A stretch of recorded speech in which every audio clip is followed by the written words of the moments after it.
बहुत ही सम्मानित इधर लखनऊ और कानपुर मंडल के मुख्य मंडल प्रभारी बहुत ही सम्मानित माननीय सूरज सिंह यादव जी, इधर हमारे मुमताज़ आलम रिजवी जी जो अक्सर डिबेट में देखे जाते हैं, इधर हमारे माननीय गंगाराम गौतम जी मंडल प्रभारी लखनऊ मंडल, माननीय श्री रामनाथ रावत जी मंडल प्रभारी लखनऊ मंडल, माननीय श्री विनय कश्यप जी मंडल प्रभारी लखनऊ मंडल, श्री शैलेंद्र कुमार गौतम जी सम्मानित जिलाध्यक्ष, श्री राकेश जायसवाल जी सम्मानित जिला उपाध्यक्ष, भाई हमारे करण पटेल जी,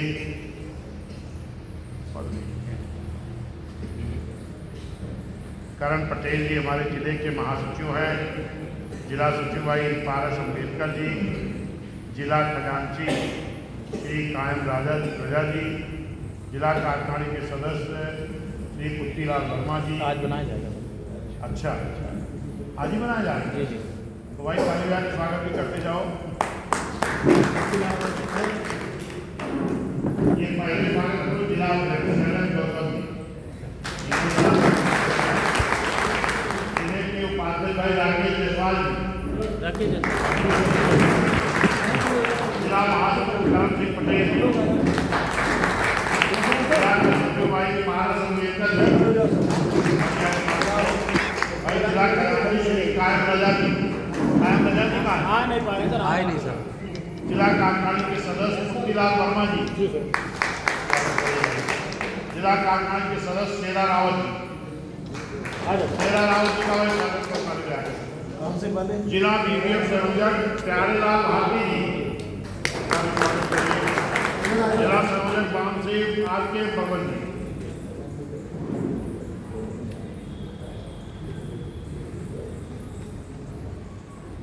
इसमें दिनेश पाल जी जो हमारे भाईचारा संयोजक हैं, भाई पारस अम्बेडकर जी, शिव कुमार धोरे जी, महादेव जागू जी, अमरेश कुमार जी, विजय चौधरी जी, सुनीता बौद्ध जी, प्यारेलाल जी, कमलेश गौतम जी, सोनू पाल जी, सम्मानित साथियों, हमारे मंडल के सभी सम्मानित साथी, विधानसभा अध्यक्ष और उनकी पूरी टीम, विधानसभा प्रभारी, विधानसभा महासचिव, सम्मानित साथियों जो अन्य हमारे बिना पद के लिए लगातार इस मिशन मूवमेंट में काम करते हैं, ऐसे सभी सम्मानित साथियों, जो भी साथी इस हाल में मौजूद हैं, मैं सभी साथियों का अपनी तरफ से बहुत बहुत हार्दिक स्वागत अभिनंदन वंदन करते हैं। सम्मानित साथियों, इसकी आवाज जा रही है आपको? चलिए, धन्यवाद। देखिए, आज जो ये बैठक बुलाई गई, ये बैठक जो 7 फरवरी को मान्या बहनी ने मीटिंग लिया, उस मीटिंग में हमारे विधानसभा अध्यक्ष, विधानसभा प्रभारी तक बुलाए गए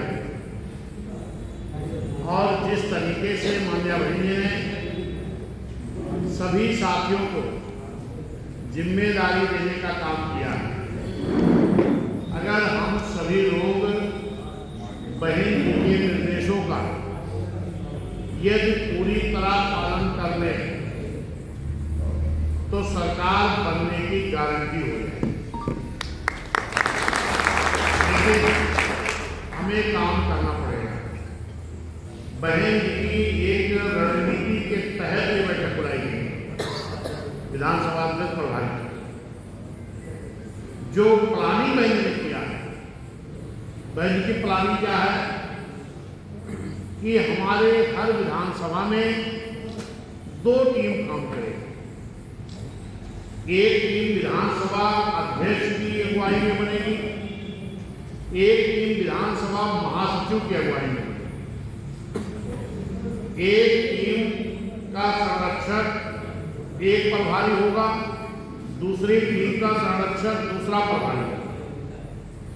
फिर एक टीम के साथ विधानसभा उपाध्यक्ष होंगे, फिर किसी टीम में विधानसभा कोषाध्यक्ष होंगे, फिर विधानसभा सचिव होंगे और इनमें यदि विधानसभा कोषाध्यक्ष और उपाध्यक्ष, ये दो पद कोशिश हो कि एक सवर्ण और एक मुस्लिम अवश्य रखा जाए। अगर अच्छे कार्यकर्ता ना मिले तब ओबीसी और एससी आप रख सकते हैं, क्योंकि विधानसभा अध्यक्ष भी शेड्यूल कास्ट आपका है, महासचिव भी लगभग शेड्यूल कास्ट है, तो उपाध्यक्ष कोई मुस्लिम या सवर्ण हो जाए, कोषाध्यक्ष भी हो सकता है, या बैकवर्ड हो जाए, सचिव हो जाए। हमें जो पार्टी का नाम है बहुजन समाज, ये संगठन भी बहुजन समाज बने इस हिसाब से भाई ने इसका सिस्टम रखा है। और अगर ईमानदारी से ये जो काम भाई ने दिया है, भाई ने क्या कहा है कि जब तक ये काम आप पूरा नहीं करोगे तब तक अगला कार्यक्रम शुरू नहीं होगा। सही है? बोलो मत भाई, कोई आदमी फोन जो करा रहा हो बाहर चला जाए, बात कर ले फिर आ जाए। पहला कार्यक्रम आपका क्या हुआ? 9 अक्टूबर। 9 अक्टूबर को क्या हुआ? मानवर मसीहा कांशी राम साहब की पुण्यतिथि राज्यव्यापी, रैली का नाम तो नहीं था? नहीं। राज्यव्यापी पुण्यतिथि कार्यक्रम था प्रदेश में एक जगह, मानवर कांशी राम साहब स्मारक स्थल।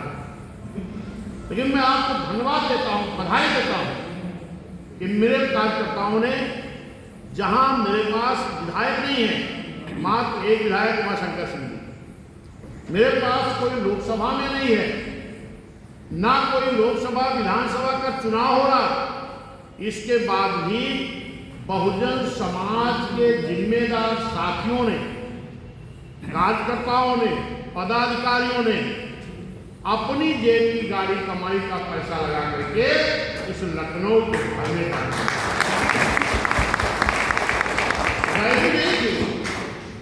रैली नहीं थी, राज्यव्यापी पुण्यतिथि कार्यक्रम था। रैली होगी तो क्या होता? रैली नहीं थी तो पूरा लखनऊ भर गया, और पक्ष और विपक्ष दोनों लोगों की जमीनें खिसक गई। जो कहते थे बीएसपी मिट गई, बीएसपी खत्म हो गई, आज उनका दिमाग नहीं काम कर रहा कि बीएसपी से मुकाबला कैसे। पहला कार्यक्रम राज्य स्तर के बिना रैली के आपने रैली बना दिया। दूसरा कार्यक्रम, पहला मानवर कांशीराम साहब की पुण्यतिथि पर, और दूसरा डॉक्टर BR अम्बेडकर साहब की पुण्यतिथि पर। 2 कार्यक्रम प्रदेश में। 6 मंडल के लोग दलित प्रेरणा केंद्र नोएडा में, 12 मंडल के लोग लखनऊ में डॉक्टर भीमराव अम्बेडकर सामाजिक परिवर्तन स्थल पर। पहले एक कार्यक्रम, फिर प्रदेश में 2 कार्यक्रम। जरा सोचिए कि नेता की प्लानिंग। बड़ा कार्यक्रम हुआ, उसको भी देख के लोग पगलाए। कुछ मीडिया के लोग फर्जी चलाना शुरू किए थे कि भाई की नोएडा जा रही है। फिर मुझसे लोगों ने पूछा बहन जी ने रैली कैंसिल क्यों किया? हमने कहा बहन जी ने कभी बोला कि हम नोएडा जाएंगे रैली करेंगे, या हमारे माननीय राष्ट्रीय संयोजक आकाश आनंद ने बोला, या मैंने बोला? नहीं, आप ही रैली कराते हो, आप ही कैंसिल करेंगे। तो मैं उसको नहीं जानता। पहले भी रैली नहीं थी, मानव मसीहा कांशी राम साहब की पुण्यतिथि 9 अक्टूबर को थी, और दोबारा प्रदेश में 2 भागों में था। एक जगह हमारे राष्ट्रीय संयोजक भी थे, एक जगह हमारे 12 मंडल के लोग थे, मैं उनके साथ मौजूद था। 2 कार्यक्रम हुआ। फिर बहन जी का जन्मदिन आ गया, फिर रैली नहीं थी। बहन जी का जन्मदिन जन कल्याणकारी दिवस के रूप में मंडल स्तरीय कार्यक्रम। फिर आपने क्या किया? वाह, 18 रैली मंडल के हिसाब से करके आपने प्रदेश में दिखाने का काम किया।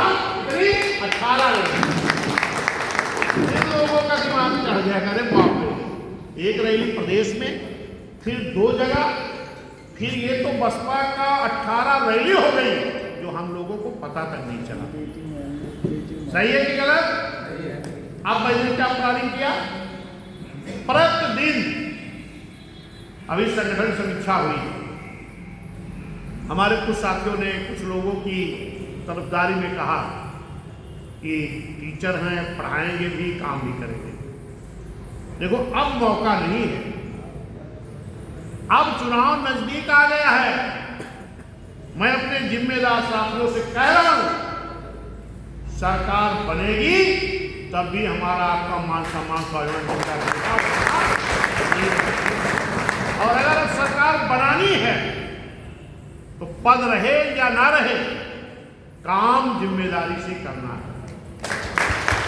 पद रहे ना रहे, काम जिम्मेदारी से करना है।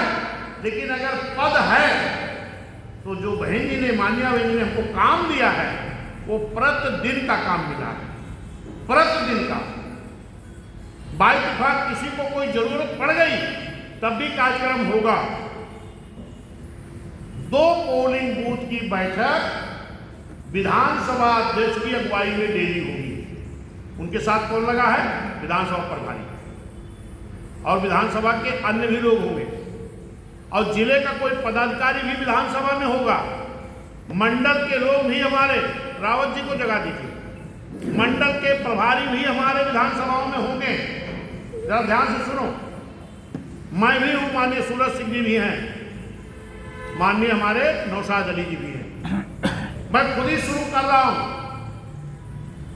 आज आपकी मीटिंग है, कल गायब करके मैं 18 तारीख को पोलिंग बूथ की मीटिंग मोहनलालगंज से शुरू करने जा रहा हूं, मैं खुद। और रजिस्टर एक आपको मिला है। मानवर मसीहा कांशीराम साहब ने कहा था कि हम धन्ना सेठों से, उद्योगपतियों से पैसा नहीं लेंगे। क्यों नहीं लेंगे? कारण आप लोगों ने, हो सकता हमारे पुराने साथियों ने नाम सुना हो। एक नाम था जैन मल्होत्रा का। जैन मल्होत्रा बीएसपी के बहुत करीबी थे, मानव साहब की बड़े खास थे, और उनको मानव साहब ने राज्यसभा में बनाया, और उन्होंने कुछ सहयोग जिले वाली गाड़ी वाड़ी का किया था। लेकिन जब सपा के समर्थन में सरकार बनी, माननीय मुलायम सिंह यादव मुख्यमंत्री थे, उस वक्त मान्या बहन जी पूरी सरकार को देख रही थी। मानवर मसीहा, मानवर कांशीराम साहब के बेटे थे, और वो कोई काम लेकर के गए तो मुलायम सिंह यादव ने, मुख्यमंत्री जी ने कहा कि इसके लिए मान्या बहन जी से मेरी बात करा दो। लेकिन वो मानवर साहब के नजदीकी थे, बड़े आदमी थे, उसका उन्होंने हवाला देते हुए कहा कि मैं तो बहन जी के पास नहीं जाऊंगा। फिर मानवर साहब ने कहा कि बहन जी लीडर है, नेता है, अगर बहन जी के पास नहीं जाओगे तो आज के बाद तुम्हारे सहयोग की हमें जरूरत नहीं। और उनका जो सहयोग था वापस उनके घर पहुंच गया था। उसी दिन मानवर कांशीराम साहब ने कहा कि हम आज के बाद किसी भी धन्ना से, उद्योगपति के पैसे से अपनी पार्टी को नहीं चलाएंगे कि वो हमारी सरकार पर दबाव बना के कोई नीति बनवाए। हम सरकार चलाएंगे अपने कार्यकर्ताओं के भरोसे, इनकी सदस्यता से चलाएंगे। और उसी दिन बहन जी को मानव साहब ने कहा कि आप जन्मदिन पर कोई गहना, कोई गिफ्ट नहीं लेगी। मानव साहब ने कहा मान्य बहन जी से कि आप जन्मदिन पर आर्थिक सहयोग लेगी जिससे पार्टी चलाई जाए। 3 महीना मान्या बहन जी का जन्मदिन पर 3 महीना हम लोग आर्थिक सहयोग दिवस खुलेआम बनाते, चोरी से नहीं। और मानव साहब ने कहा मेरे जन्मदिन पर संगठन की समीक्षा करना। आज मान्या बहन जी मानव साहब के रास्ते पर चल करके जैसा मानव साहब ने प्लानिंग की थी, वही बहन कहती है कि आर्थिक सहयोग कार्यक्रम मेरे जन्मदिन पर इसी से पार्टी चलाई जाएगी, किसी धन्ना से उद्योगपति के घर हम मांगने नहीं। बाकी दलों ने क्या किया? बाकी दलों के बारे में भी जानकारी रखो, क्योंकि कुछ हमारे लोग कहते हैं और दलों में तो लोग सहयोग नहीं मांगते, और दलों के लोगों ने तो इस देश की आम जनता को गिरोही रख दिया है। क्या रख दिया है? गिरोही, गिरोह। क्यों?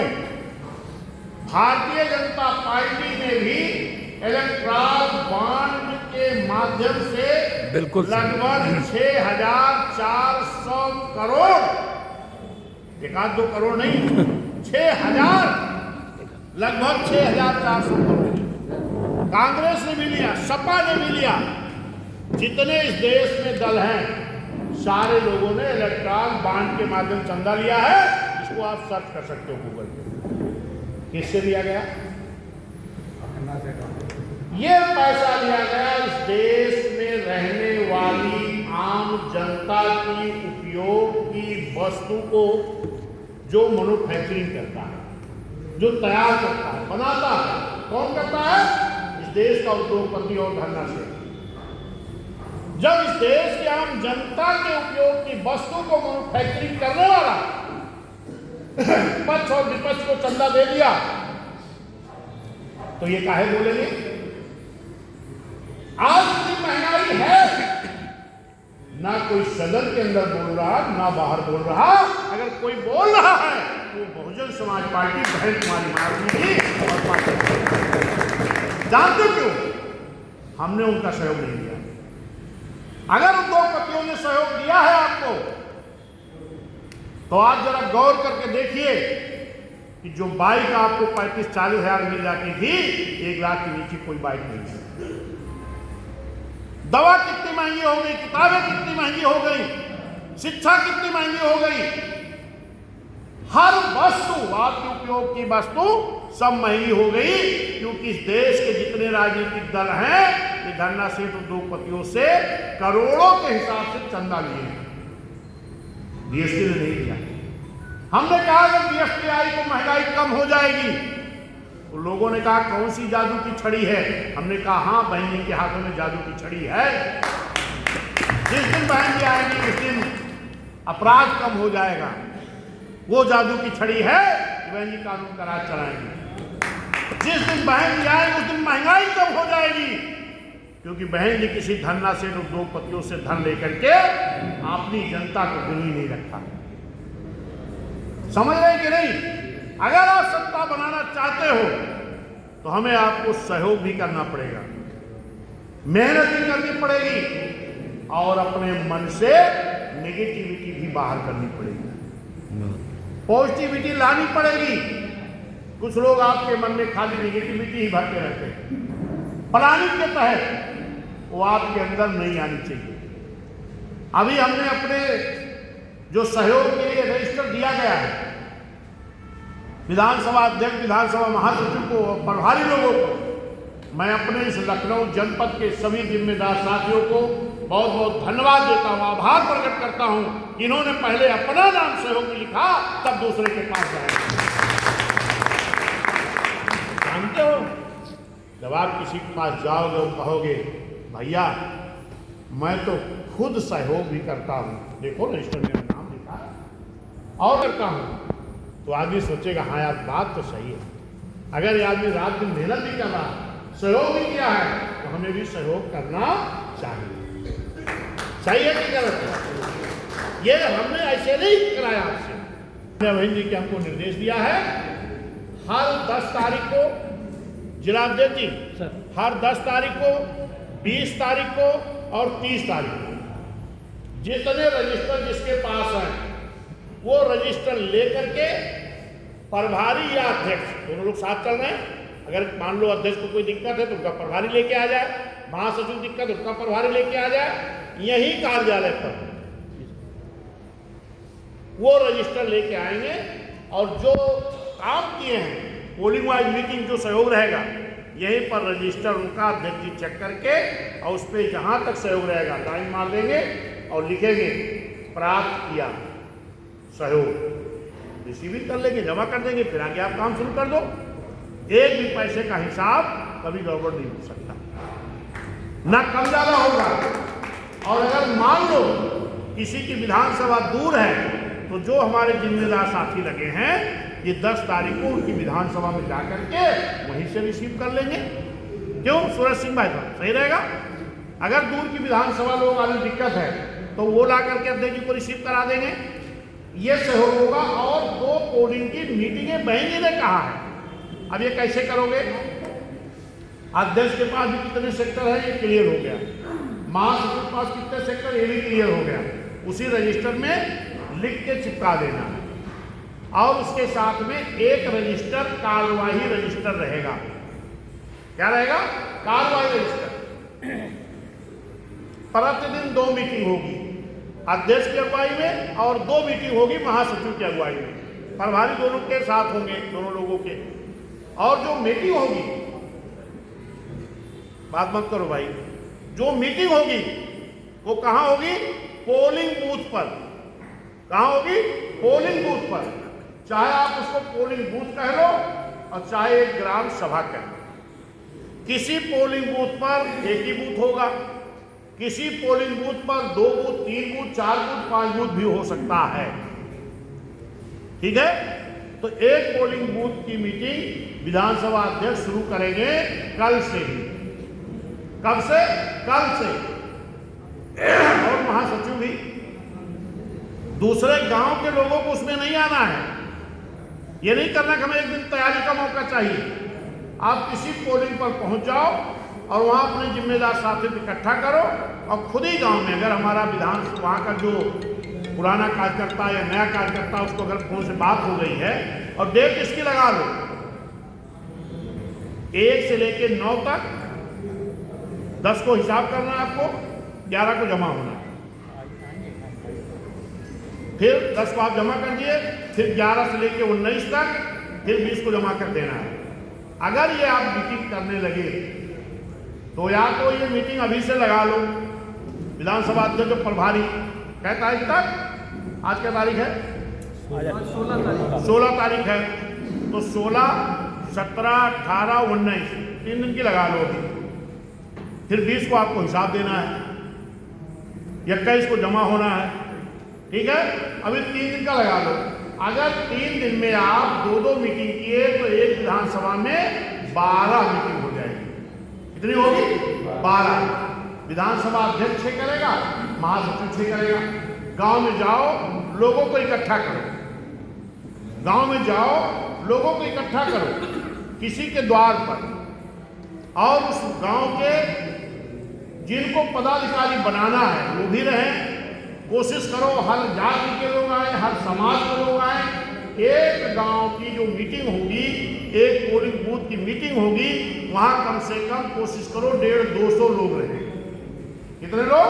150-200 लोग। वहां क्या करना है? पहले सेक्टर सचिव, एक तो सेक्टर अध्यक्ष होगा, एक महासचिव होगा। हर बूथ पर एक सेक्टर सचिव बनाना है, एक बूथ का अध्यक्ष, एक बूथ का उपाध्यक्ष और 3 बूथ के संगठन सचिव। कितने हो गए? 6 लोग। इनको पहले बना लो, पहले लोगों को इकट्ठा करो।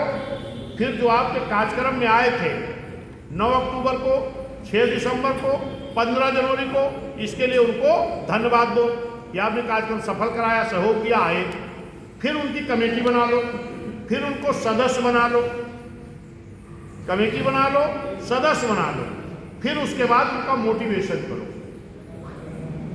उनको समझाओ कि हमें आर्थिक सहयोग जो पार्टी को करना चाहिए। फिर आर्थिक सहयोग नहीं लेना है, जो जिसकी स्वेच्छा से करे, जो स्वेच्छा से आदमी सहयोग कर सके, किसी के ऊपर कोई दबाव नहीं। लेकिन जो कार्रवाई रजिस्टर होगा उसमें लिखोगे आज दिनांक फला को विधानसभा फला के सेक्टर फला, जो सेक्टर होगा सेक्टर फला के पोलिंग बूथ फला पर फला फला बूथों की बैठक हुई, जिसमें पिछले हुए सफल कर्मों का धन्यवाद दिया गया। पोलिंग बूथ कमेटी बनाई गई, आर्थिक सहयोग भी लिया गया, जिसमें निम्न लोग उपस्थित हुए।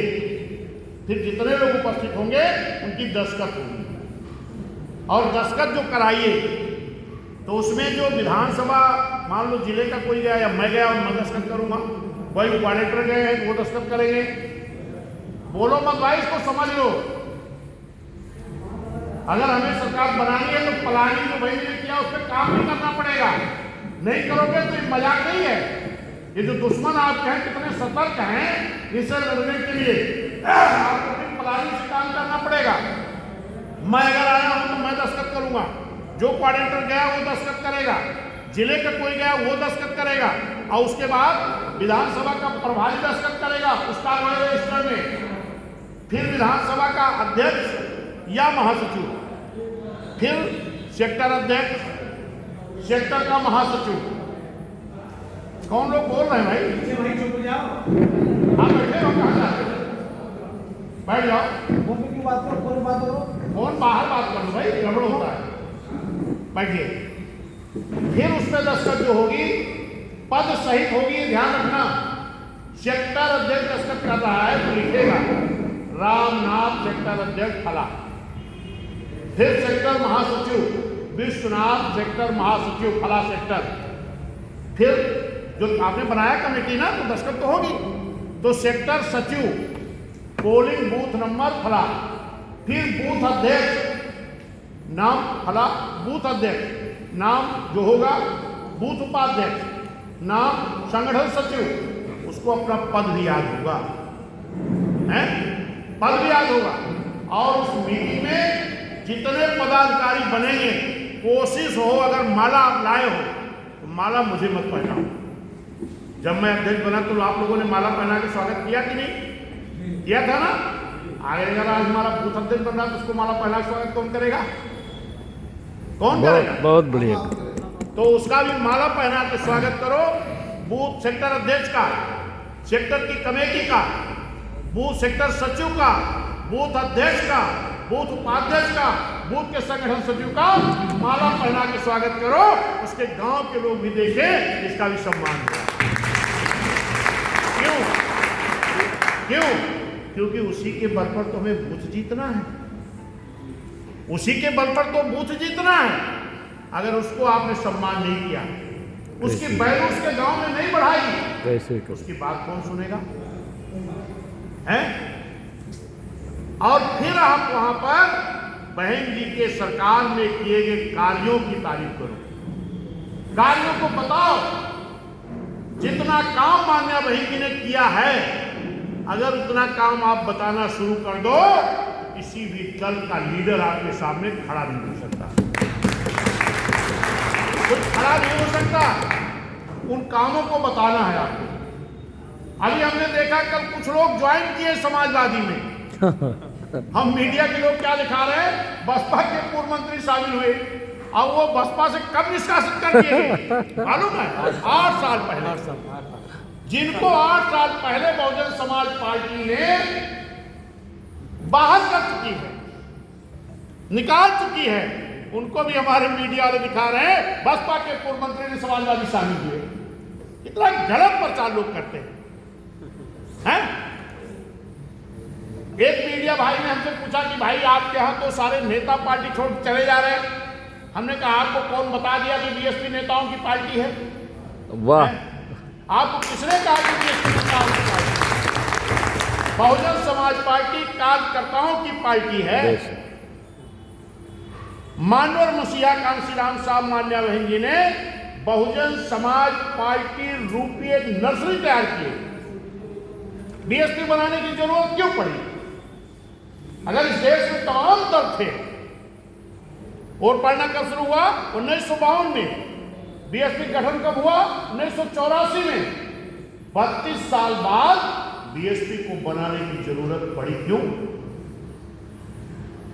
क्योंकि बाबा साहब ने कहा था, बाबा साहब ने कहा था कि इस देश का संविधान हमने बेहतर बना करके दिया है, अच्छा बना करके दिया है, लेकिन अगर देश की हुकूमत करने वाले लोग अगर ईमानदारी से संविधान को लागू नहीं करेंगे तो अच्छा संविधान भी अच्छा काम नहीं करता। सही है? अगर ये बात बाबा साहब के मन में शंका थी तो बाबा साहब के मन में ये भी रहा होगा कहीं मेरे ना रहने के बाद लोग मेरा संविधान बदल न दें। लोग मेरा संविधान बदल न दें। इसलिए बाबा साहब ने उस संविधान को इतना मजबूत बना के गए हैं, उस संविधान को इतनी आसानी से बदला नहीं जा सकता। लेकिन हाँ, उसकी आर्टिकल को बदल करके तो किसी का फायदा किसी का नुकसान किया जा सकता है। जो कांग्रेस ने भी किया है, समाजवादी ने किया है, आज भाजपा भी कर रही है।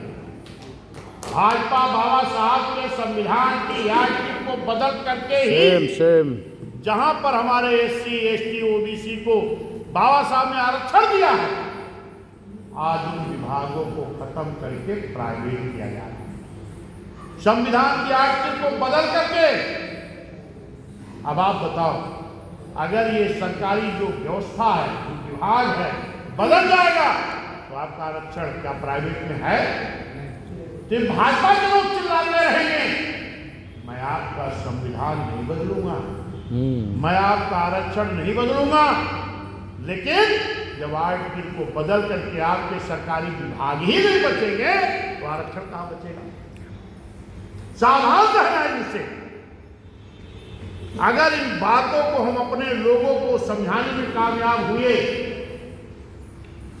तो आज उत्तर प्रदेश की आम जनता ये चाह रही है कि बहन जी आ जाए। क्यों मालूम है? बहन जी की सरकार में तमाम नौकरियां लगी। शिक्षा के लिए प्राथमिक विद्यालय बहन ने खोला, हाई स्कूल खोला, इंटर कॉलेज खोला, पॉलिटेक्निक खोला, पैरामेडिकल कॉलेज खोला, होम्योपैथिक कॉलेज खोला, इंजीनियरिंग कॉलेज खोला। लेकिन आज की सरकार विद्यालय बंद कर रही है। आज की सरकार जो है, बहन जी की सरकार में जो भी जगह निकली, एक भी पर्चा लीक हुआ था क्या? नहीं। लेकिन आज की सरकार में चाहे वो ब्राह्मण समाज के लोग हों, क्षत्रिय समाज के हों, पिछड़े समाज के हों, मुस्लिम समाज के हों, या अन्य अल्पसंख्यक समाज के लोग हों, या SC ST समाज के लोग हों, अपने बच्चों को बड़ी मेहनत से इसलिए पढ़ाते हैं कि मेरा बेटा पढ़ लिख करके नौकरी करेगा तो हमारे दुख और गरीबी को निदान करेगा। लेकिन जब पढ़ा लिखा के तैयार किए, जगह के लिए हमारा बेटा फार्म भरा, तो हर आदमी के पास इतने पैसे नहीं हैं कि बेटे ले जाओ शहर में जाके कमरा किराए पे ले लेना। हमारे बच्चे मेरठ जाते, गाजियाबाद जाते, दिल्ली जाते, अगर परीक्षा देने जाते हैं तो स्टेशन पर मेरे भाइयों पेपर बिछाकर हमारा बेटा सोता है। और जब वो पहुंचते हैं अपने परीक्षा केंद्र पर तो पता लगती कि पेपर तो लीक हो गया। तब वो पंडित जी का भी लड़का अपने पापा को फोन मिलाता, पापा पर्चा तो लीक हो गया, आप क्या करें? क्षत्रिय समाज का भी बेटा फोन मिलाता है, पिछड़े का भी, मुस्लिम का भी, तो वो ब्राह्मण समाज का बेटा कहता, बेटा वापस आ जाओ, बाबा साहब ने हमें वोट की ताकत दी है, इस वोट के ताकत के बल पर इस सरकार को उखाड़ कर फेंकेंगे और वो सरकार लाएंगे जिसकी सरकार में एक भी पर्चा नहीं लीक हुआ। बहन तुम्हारी मां, वो ब्राह्मण का बेटा कहता है कि हम अपने वोट की ताकत से वो सरकार लाएंगे जिसके सरकार में भी पर्चा नहीं लीक हुआ। बहुजन समाज पार्टी की सरकार बहन कुमारी मायावती को लाएंगे। क्षत्रिय का भी बात कहता है। मेरे साथियों, आप चिंता ना करो, आज हम जनता चाह रही है कि बहन जी आए। 7 से 12 तक बहन जी की सरकार लोगों ने देखा है। कानून का राज चल रहा था, छात्रों को शिक्षा मिल रही थी, बेरोजगारों को सरकार के माध्यम से बहन जी नौकरियां दे रही थी। कानून का राज चल रहा था तो व्यापारी अपना व्यापार भी कर रहा था। लेकिन आज तो जंगल राज कायम है, हत्याएं, लूट, डकैती, बलात्कार चरम सीमा पर है। पर्चा लीक हो जा रहा है, विद्यालय बंद किए जा रहे हैं। और जो 12 से 17 तक समाजवादी थी, अभी कल मैं भाषण सुन रहा था, तो ज्वाइन करने गए थे, क्या कह रहे थे? कानून का राज लाना है तो समाजवादी को लाना है। हमने कहा इनको जियाउल हक की हत्या नहीं दिखाई पड़ रही, इनको इसी हजरतगंज में बोनट पर, जीप के बोनट पर बैठा करके सीओ जैसे अधिकारी को रोड पर घुमाया गया, ये इनको कानून का राज दिखाई पड़ रहा। मुजफ्फरनगर जैसे जिले में 50,000 लोग बेघर हो गए, तंबू कनात में जिंदगी बिता रहे थे, उनको ये जंगलराज नहीं दिखाई पड़ रहा? हो सकता है उनको अपनी कुर्सी के स्वार्थ में जनता का दर्द वो भूल गए। बेटी बेटा को विधायक सांसद बनाने के चक्कर में जनता का दर्द भूल गए हो। लेकिन आज जनता इन नेताओं को नहीं देख रही। जनता कह रही है जाओ सारे नेता गठबंधन कर लो, लेकिन ये जनता का गठबंधन 27 में बहन जी के साथ रहेगा, बहुजन समाज पार्टी के साथ, हाथी निशान के साथ रहेगा। किसका गठबंधन? जनता का। अगर जनता का गठबंधन बहुजन समाज पार्टी के साथ हो गया तो दलों के पास क्या बचेगा? दलों के पास क्या बचेगा बताओ ना? कुछ नहीं। 2007 में भी आपने जनता का गठबंधन तैयार किया था। किनका? एससी समाज, एसटी समाज, ओबीसी समाज, मुस्लिम समाज, न्याय पसंद ब्राह्मण क्षत्रिय वैश्य समाज, अन्य अल्पसंख्यक समाज, सारे लोग एक हो जाओ। कैसे एक होंगे? जब बूथ पर जाकर के तीनों सरकारों की व्याख्या करोगे तब। इसीलिए मैंने कहा है कि बूथ पर जाओ, गांव पर जाओ, पोलिंग बूथ पर जाओ। हो सकता हर आदमी आपकी बड़ी रैलियों में ना आ पाए, आप ला ना पाओ, संसाधन न दे पाओ। इसलिए गांव में जाओ, लोगों को इकट्ठा करो, और जिस दिन गांव में तीनों सरकारों की तुलना कर दोगे ना, तो उस गांव के सारे लोग आपके साथ खड़े होंगे। कोई मत करो, उस आपके गांव की मीटिंग में जहां पोलिंग बनाना है, बूथ बनाना है, वहां सब समाज को बुलाओ। ठीक है? इस प्लानिंग के तहत काम करो, और जितने आपके पूर्व पदाधिकारी हों विधानसभा में, पार्टी में हो, काम करना चाहते हो, उनको भी अपनी टीम में शामिल कर लो, उनको भी शामिल कर लो। तो भैया बीएसपी में पद बहुत कम है, क्योंकि यहाँ फ्रंटल संगठन नहीं है, अलग अलग संगठन नहीं है। यहाँ बीएसपी है, बामसेफ है, और हमारा बहुजन वॉलंटियर फोर्स है, ओबीसी का भाईचारा संगठन जिला स्तर का है, और मुस्लिम समाज का संगठन मंडल स्तर पर है, विधानसभा संयोजक स्तर तक है। इसमें जो अर्जेस्ट है वो अर्जेस्ट है, लेकिन जो नहीं है पद पे, वो भी चाहते हैं कि बाबा साहब का मिशन पूरा हो। वो भी चाहते हैं माननीय कांशीराम साहब की विचारधारा वाली सरकार आए। वो भी चाहते हैं बहन जी मुख्यमंत्री बने।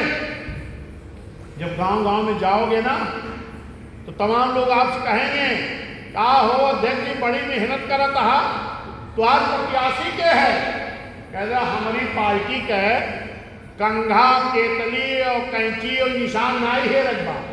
हमारी पार्टी में सबसे बड़का निशान हाथी है, हाथी। और अगर हमको वोट भी देना है तो वोट हमारा कहाँ देना है? हाथी को। जरा जोर से बोलो, वोट हमारा कहाँ देना है? हाथी को। तो प्रत्याशी हमारा कौन है? हाथी है। वोट बहुत उम्दा, हाथी को जिताना है, हाथी को। अगर हाथी जीत गई तो मुख्यमंत्री कौन बनेगा? बहन जी। तो कायदा देखा प्रत्याशी बहन जी देखा भेजे तो उसका भेज देंगे।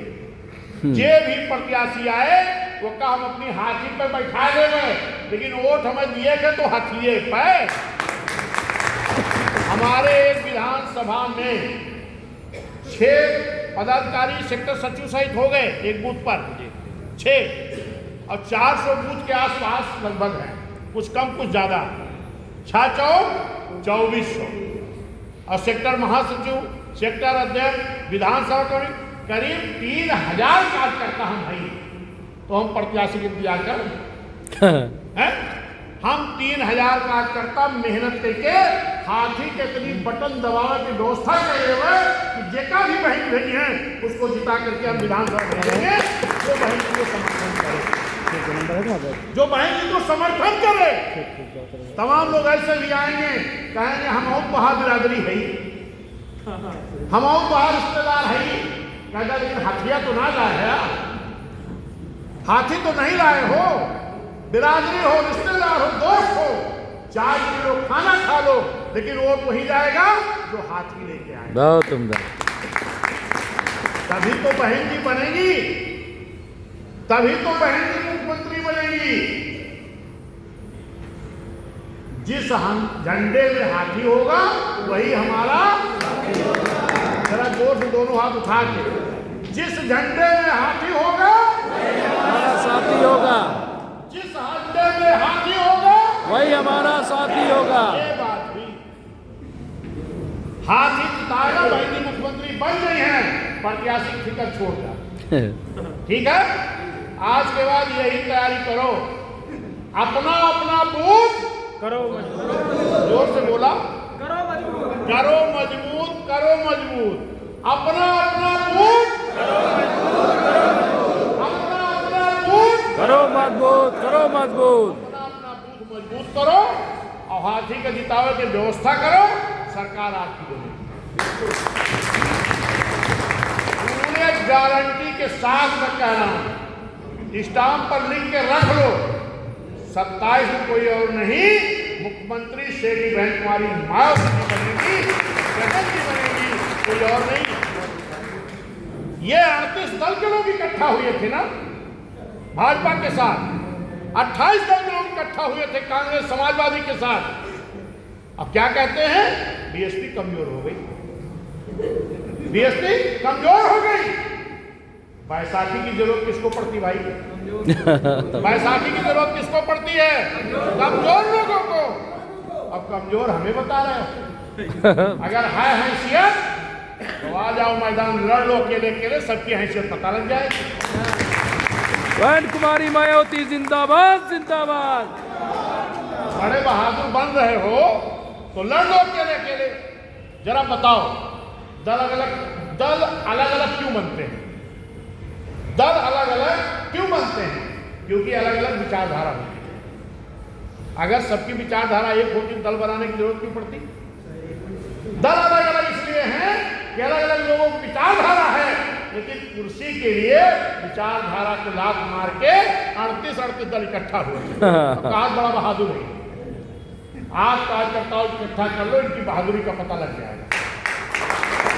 जो हमारे लोगों को कहते हैं एससी भाग गया, दलित भाग गया, कहां भाग गया, 2.25 लाख वोट बांदा में, 1,67,000 वोट सुल्तानपुर में, 2 लाख वोट अम्बेडकर नगर में, 2 लाख वोट आजमगढ़ में, 2,08,000 लालगंज में, 2,10,000 घोसी में, 2 लाख के ऊपर वोट चंदौली में, हाथरस में 2,06,000 7,000 वोट किसका है, हमारे बाप का है क्या, भाग्य किसका वोट है। कहीं कहीं पर 90% सीटों पे हमें हमारा वोट मिला है, गलत फहमी मत पालो आप।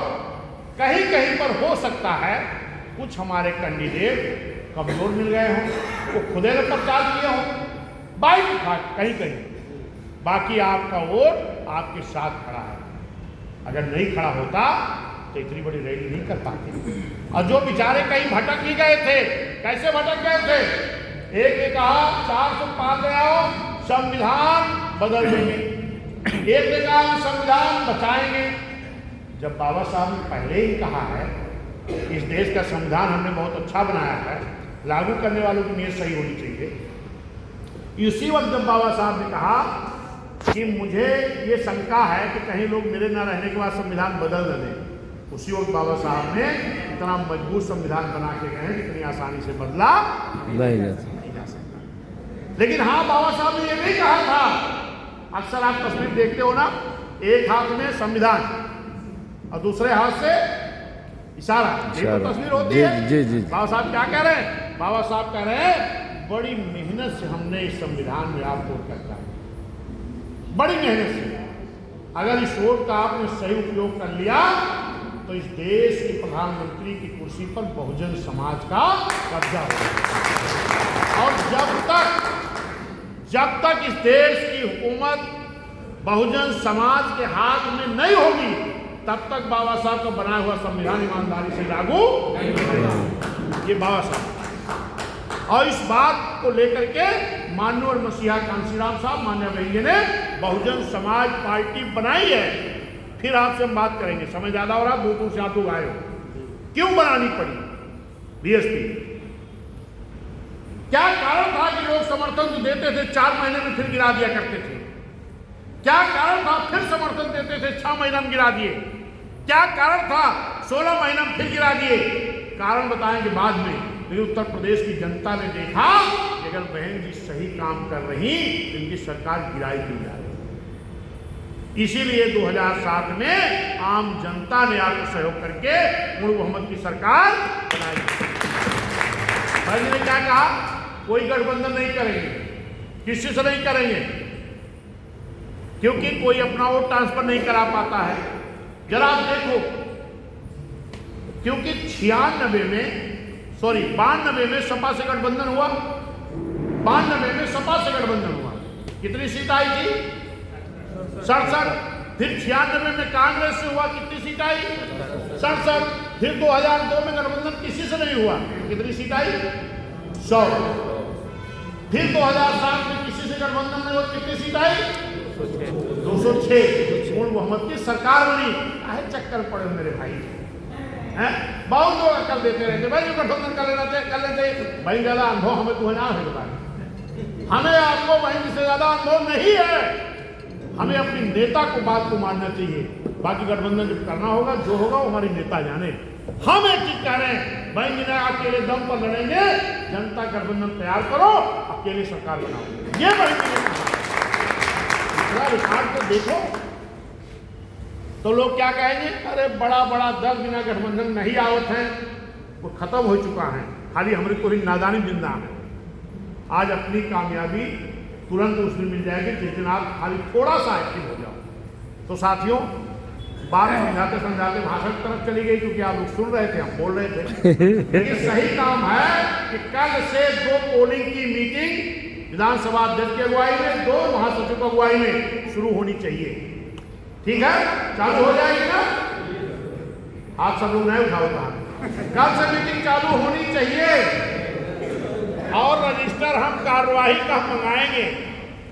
माननीय सूरज सिंह जी, माननीय हमारे क्या नाम, रामनाथ राव जी, जो उप ऑडिटर है, जो आए नहीं है आज, नौशाद अली साहब, ये हमारे सभी लोगों को बता दे रहा हूँ, हर 10 तारीख 20 तारीख को रजिस्टर, या मैं आऊँगा देखूंगा, नहीं आप लोग देखना, जो लोग काम नहीं कर रहे हैं, हाथ जोड़ के निवेदन है, आप खुद ही अपनी जगह किसी अच्छे आदमी को ढूंढ के दे देना, मैं नहीं ढूंढूंगा। अगर आपको काम करने का समय नहीं है तो खुद ही बता दो, साहब हम कुछ दिक्कत में हैं, हमने इनको तैयार किया है। बतावत ही कि हम 89 बीएसपी भाई, 89 से 84 से, अगर कह दी कि तुम्हें कुछ दिक्कत आएगा, कोनो बढ़िया कार्यकर्ता अपनी जगह हेर रह जाते हैं, हम क्यों ना जाए, हमारे लगे क्यों ना आएगा। काल तैयार किया था दिमा भैया, बहुत क्या किया? अगर आपको कोई दिक्कत आई, परेशानी आई, बच्चों के परत, अपने परत, तो आप किसी अच्छे नौजवान को ढूंढ कर दो, वरना ये बताना बंद करो 89-84 काम कर रहे हैं। ये कर नहीं क्या करना है यार, बहुत बढ़िया। हम नहीं ढूंढने जाएंगे। अगर आप काम करो ना करो तो अपनी जगह किसी नौजवान को लेके आओ, तभी छुट्टी मिलेगी, वरना आने वाली पीढ़ी आपको, बहुत बढ़िया, बहुत बढ़िया, आने वाली पीढ़ी कहेगी कि ये हमारे दादा बाबा भी रहे, जब बहन की लड़ाई लड़ रही थी, संघर्ष हो रहा था, ये मैदान छोड़ के भाग गए, लिए अपन पद ले लो, हमारे पास कहना है। वो भगोड़ा सैनिक मत घोषित होना, वरना आने वाली पीढ़ी आपको बख्शेगी नहीं। आज ये लड़ाई आर पार की हो रही है, मान सम्मान की स्वाभिमान लड़ाई है। आज अगर आप कहते हो ले अपन रजिस्टर, ले अपन पोथी पत्ता, हम न कह पाओ, तो आप भगोड़ा सैनिक घोषित होंगे, तो बता दे रहा हूं। अगर नहीं बस का है तो कई साथी को दे दो, सहयोग करो उसका, कोई जरूरी नहीं है। साथियों, बहुत बात हो गई, अपनी बात समाप्त करेंगे, लेकिन कल से काम शुरू होना चाहिए। और मैं परसों से शुरू करने जा रहा हूं, और फिर लगातार मैं चलूंगा। परसों आपके लखनऊ में रहूंगा 18 तारीख को, 19 को सीतापुर रहूंगा, 20 को कुछ काम है, फिर 21 को हरदोई रहूंगा, फिर उसके बाद लगातार आपके बीच चलता रहूंगा, क्योंकि अयोध्या मंडल भी है, एक हफ्ता आपकी तरफ तो एक हफ्ता उधर है, लेकिन काम चलना चाहिए। साथियों, आप लोगों ने बड़े धैर्यपूर्वक से मेरी बात को सुना, इसके लिए आप सभी साथियों का बहुत बहुत धन्यवाद, शुक्रिया। जय भीम, जय भारत, नमो बुद्धाय।